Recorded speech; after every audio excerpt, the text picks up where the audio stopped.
Disney's new Star Wars land and trouble in the world of pop music. Yeah, Suzanne Marques is here now with today's Eye on Entertainment. Suzanne. Pat and Paul, so much to talk about today.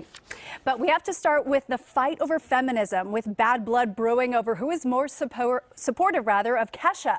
Demi Lovato is taking heat after she seemingly dissed Taylor Swift for donating $250 grand to Kesha.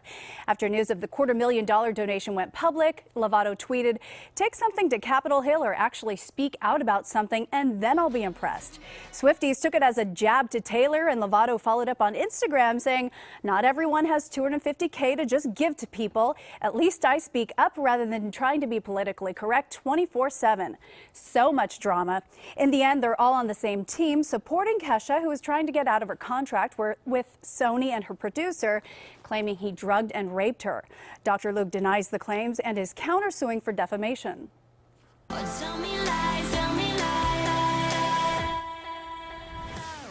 Meanwhile, more people want to help a pop star out. Grammy-winning music producer Zedd tweeted an offer to produce a song for her. He's produced hit tracks with Selena Gomez and Hayley Williams. Jack Antonoff of the band Fun has also offered to produce Kesha's music as well. From battles to booze, not the kind you drink, but what you don't want to hear when you're on stage. Kris Jenner. Good evening. From the moment I heard about Boy George back in the 80s, I was completely obsessed.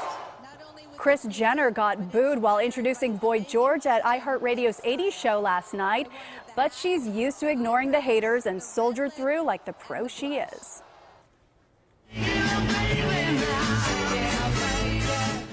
Ferris Bueller fans will need to take the day off. 30 years after the movie premiered, Ferris fans are gearing up for Ferris Fest, a 3-day celebration of the movie.